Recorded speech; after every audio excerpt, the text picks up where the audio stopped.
સંજયભાઈ, પૂર્વ પ્રમુખ ધનપાલસિંહભાઈ, તમામ ચૂંટાયેલા પ્રદેશના હોદ્દેદારો, જિલ્લાના પ્રમુખશ્રીઓ, વિધાનસભાના સૌ હોદ્દેદાર મિત્રોનો આ તબક્કે હાર્દિક સ્વાગત કરીએ છીએ. બધાને ખૂબ ખૂબ અભિનંદન પાઠવું છું. હું માનું છું કે ઘણી બધી વાત થઈ હશે, લાંબી ચર્ચા પણ થઈ અને લાંબુ માર્ગદર્શન પણ મળ્યું. મારા જેવા જાહેર જીવનની જે શરૂઆત થઈ એ પણ યુથ કોંગ્રેસથી શરૂઆત થઈ.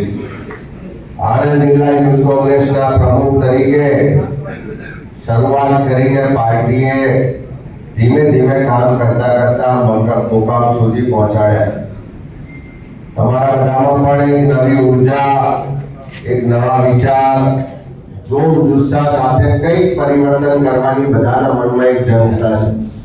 અને એટલા જ માટે જાહેર જીવનમાં ઘણા બધા ક્ષેત્રો હોય એ પૈકી રાજકારણને તમે બધાએ પસંદ કર્યું છે.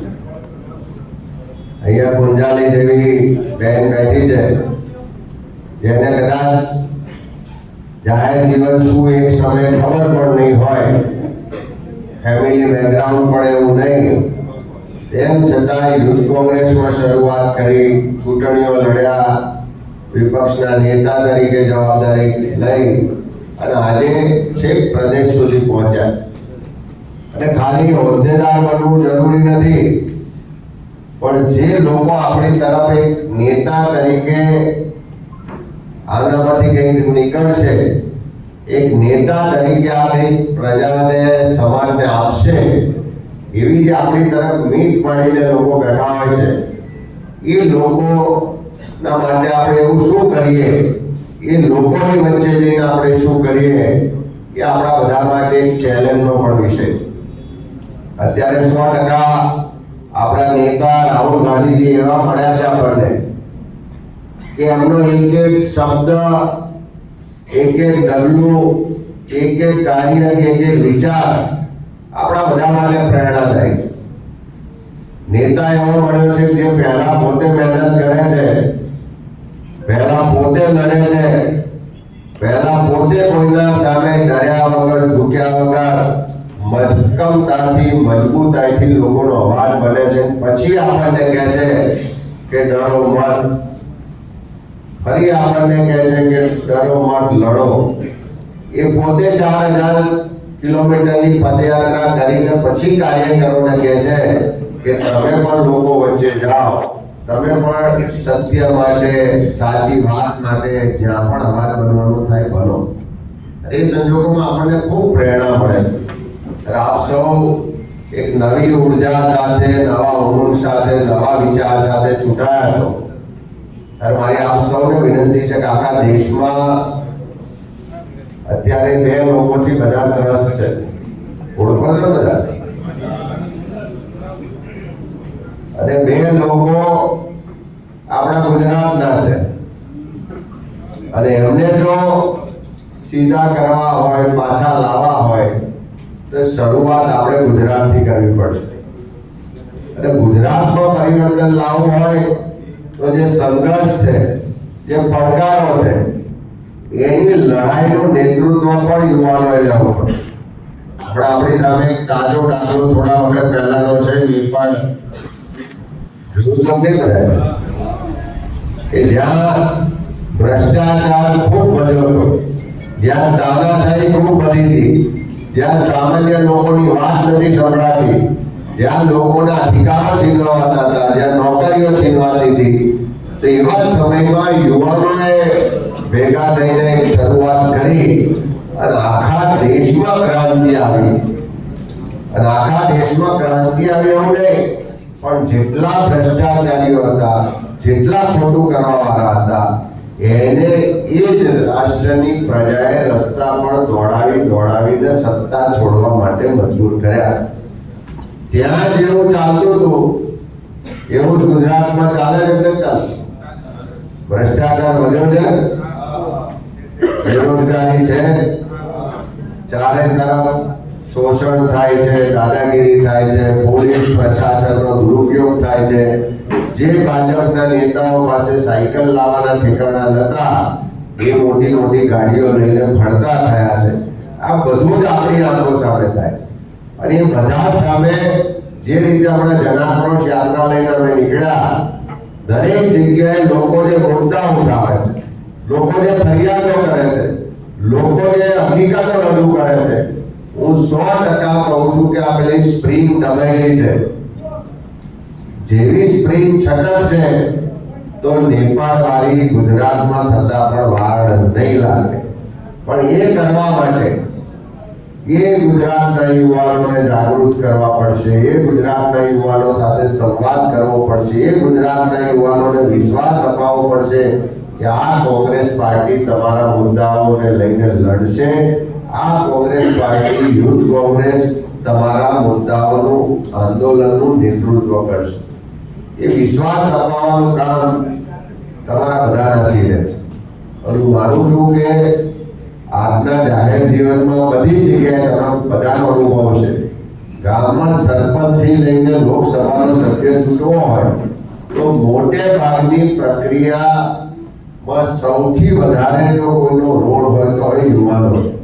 પહેલા એવું કહેવાતું હતું કે ઘડિયા ગાળા વાળે, ભાઈ એ કહેવત હવે આ સમયને અનુરૂપ કઈ લાગુ થતી નથી. હવે તો ગામનો સરપંચ ચૂંટવું હોય તો ગામના 5-50 છોકરા નક્કી કરે કે આને સરપંચ બનાવવો છે તો એને સરપંચ બનાવે છે. કોઈ ધારાસભ્ય બનાવવો હોય તો એ 100-200 જો ભેગા થઈને જો નક્કી કરે તો એને ધારાસભ્ય બનાવી શકે. તો કાલ ઉઠીને તમારામાંથી પણ ઘણા બધા લોકોને તાલુકા પંચાયતની ચૂંટણી આવે છે, જિલ્લા પંચાયતની ચૂંટણી આવે છે, નગરપાલિકા કોર્પોરેશન આવે છે, તો ઘણા બધાના માટે મેદાન ખુલ્લું છે. કેટલાની ચૂંટણી લખવી જાતું ખબર નતો.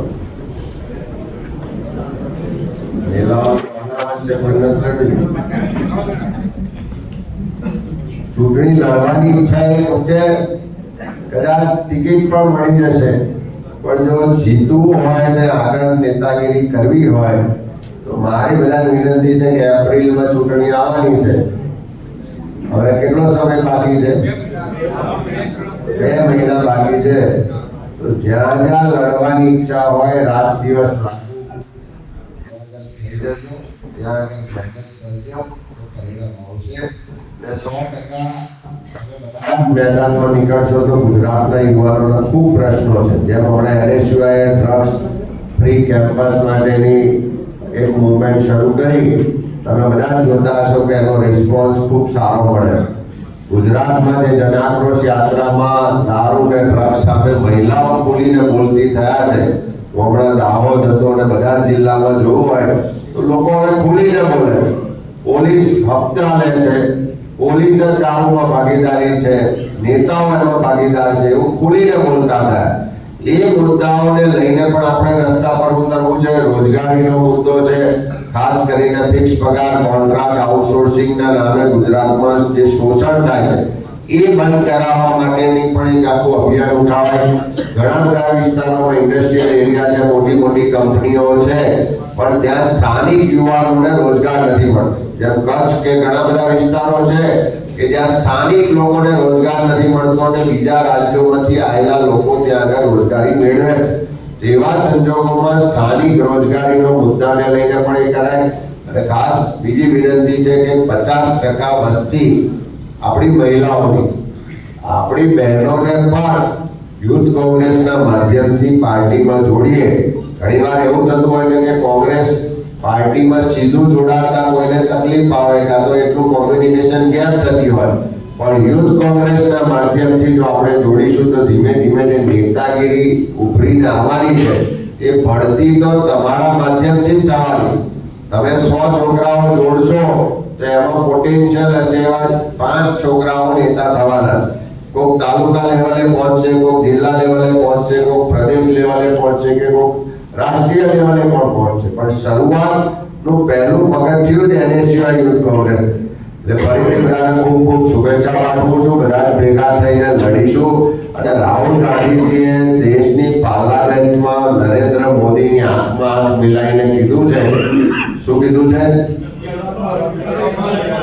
ઢીલું ઢીલું બોલો છો, શું કીધું છે?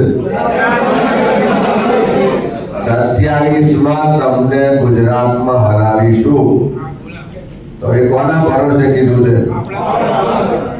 એની શરૂઆત યુથ કોંગ્રેસથી થાય. લીડ યુથ કોંગ્રેસ લે. અમે બધા જ તમારી સાથે છે. જ્યાં પણ અટકે, કંઈ પણ મદદ માર્ગદર્શનની જરૂર પડે, બધી જ જગ્યાએ અમે સાથે છે. ત્યારે ખૂબ ખૂબ શુભેચ્છા.